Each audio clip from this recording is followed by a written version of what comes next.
손흥민, 결국 최전방 책임지나 벤투호세 전술 임박.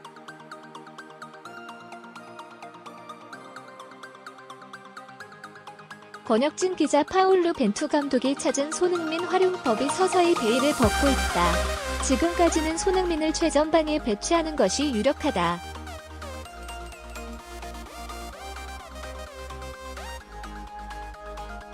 축구대표팀은 20일 오후 파주 국가대표 트레이닝센터 NFC에서 소집 훈련을 했다.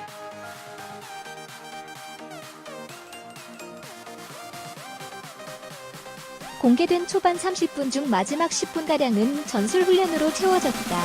필드 플레이어들은 벤투 감독의 지시에 따라 조끼를 착용한 팀과 입지 않은 팀으로 나뉘어 실전과 비슷한 분위기를 연출했다.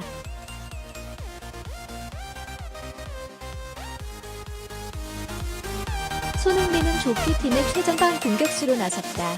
파트너는 주동원, 아우크스부르크이다.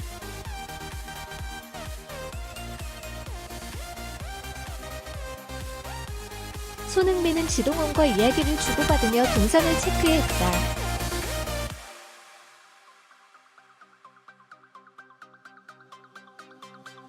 좌우 측면에는 백승호, 지로나와 권창훈, 디종이 배치돼 최전방에 양질의 패스를 배달했다. 이재성, 폴슈테인킬과 황인범, 밴쿠버, 응중원을 책임졌다.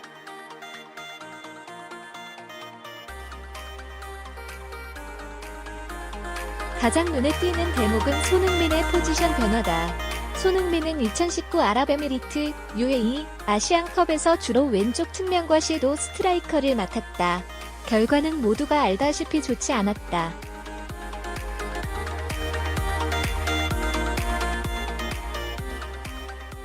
이타적인 플레이를 한다는 접근 자체는 괜찮았지만 충분히 욕심을 부려도 될 상황에서 동료를 찾는 장면은 크게 아쉬웠다.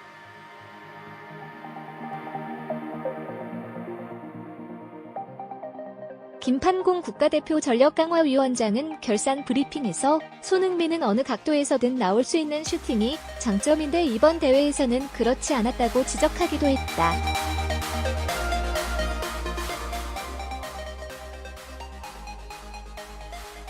높은 점유율을 유지하면서도 골이 터지지 않아 아시안컵을 빈손으로 마친 벤투 감독은 결국 이 문제를 해결하기 위해 손흥민에게 해결사 역할을 맡긴 것으로 보인다.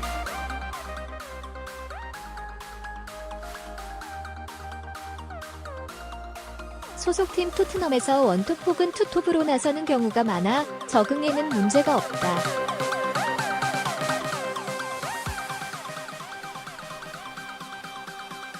훈련 전 만난 나상호, FC 도쿄 역시 흥민이 형이 최전방에서 훈련하고 있다면서 이 같은 예상을 뒷받침했다.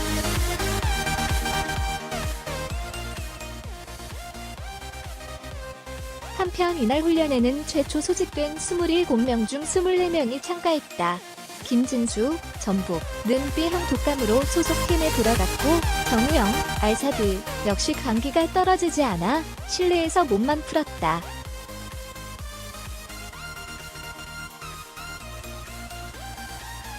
정승현, 가시마 앤틀러스은 햄스트링 통증으로 빠졌다.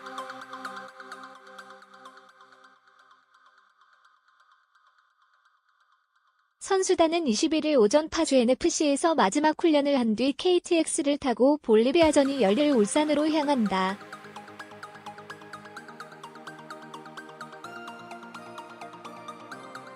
(2019년) 국내 첫 A매치가 될 볼리비아전은 22일 오후 8시 울산 문수경기장에서 치러진다.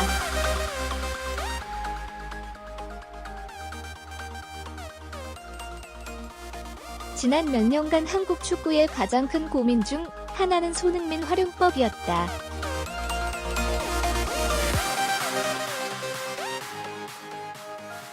손흥민은 한국 축구가 보유한 보물이다. 그의 능력은 설명이 필요 없다.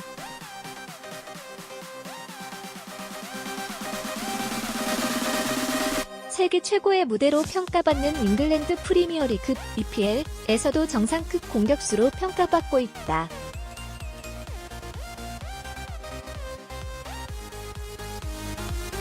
올 시즌 EPL 올해의 선수상 후보로도 거론되고 있다.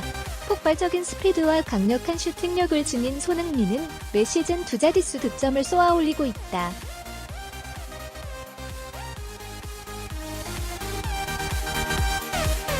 문제는 축구 송가에서도 통하는 득점력이 대표팀만 오면 반감된다는 점이다.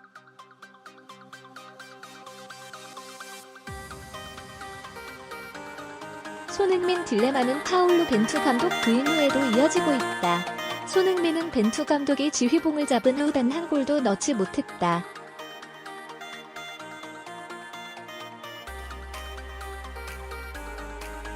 주장 완장을 찬 손흥민은 도우미로 변신해 팀에 기여했지만 우리가 손흥민에게 기대하는 것은 역시 골이다.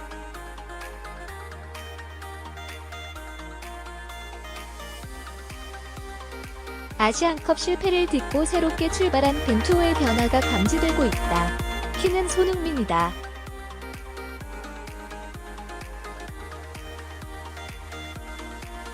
손흥민을 최전방으로 기용한 손톱 카드를 꺼낼 것으로 보인다. 그간 손흥민은 4-2-3-1 포메이션에서 왼쪽 미드필더 혹은 중앙 공격형 미드필더로 활용됐다.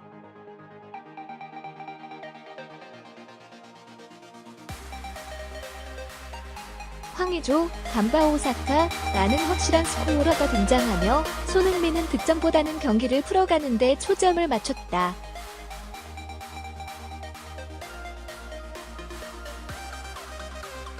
손흥민은 연계에서 많은 발전을 보이며 미드필드 위치에서도 좋은 플레이를 했다. 하지만 골문에서 멀어진 만큼 그의 폭발적인 득점력은 그만큼 줄어들었다.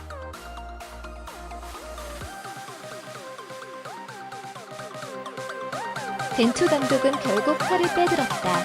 손흥민 활용법은 항상 고민하는 부분이라고 했던 벤투 감독은 손흥민의 득점력을 살리는 쪽에 초점을 맞춘 듯하다.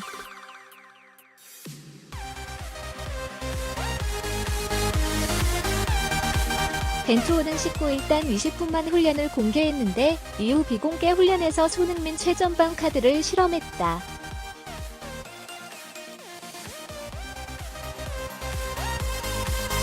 (20일) 인터뷰에 나선 나상호, FC 도쿄는 흥민이 형이 최전방에서 훈련하고 있다고 고백했다.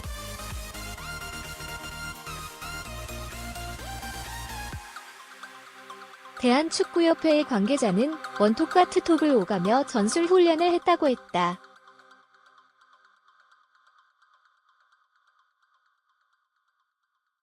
(20일) 훈련에서도 손톱 실험은 계속됐다. 벤투 감독은 그간 한 번도 쓰지 않았던 투톱 실험을 이어갔다.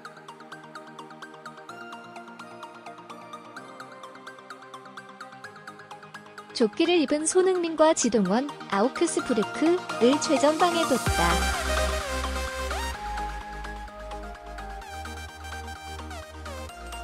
이선에는 백승호, 지로나, 이재성, 홀슈테인킬, 권창훈, 디종이 자리했고 김정민, 리터링, 이원 볼런치, 한 명의 수비형 미드필더로 섰다.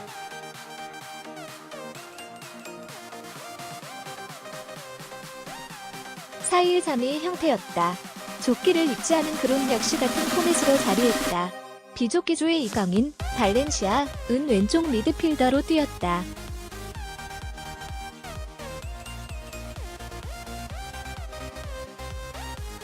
눈여겨볼 것은 이선의 전형적인 윙어를 두지 않았다는 점이다.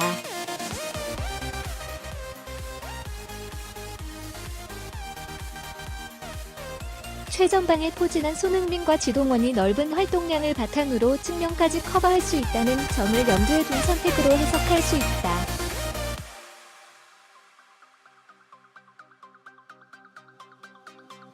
대신볼을 공급하는 데 능한 미드필더들을 대거 세웠다. 사실 그간 손흥민을 최전방에 기용하지 못했던 이유 중 하나는 볼을 공급해줄 선수의 부재가 컸다.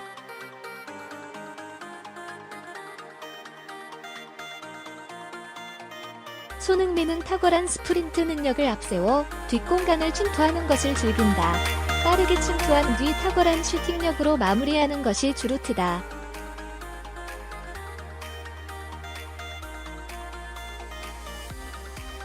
소속 팀에서는 이 타이밍에 맞춰 볼을 찔러줄 수 있는 크리스티안 에릭센이라는 특급 도우미가 있지만 대표팀에서는 에릭센의 역할을 할 수 있는 선수가 보이지 않았다.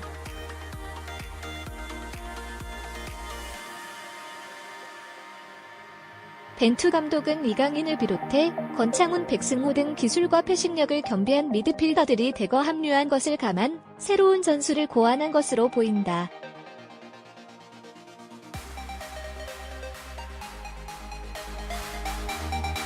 한편 이날 훈련에는 24명이 참가했다.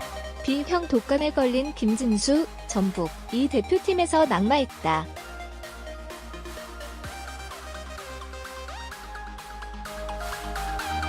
정우영, 알사드는 몸 상태가 좋지 않아 이날 훈련을 쉬었고 햄스트링이 좋지 않은 정승현, 가시마 또 실내 훈련으로 대체했다.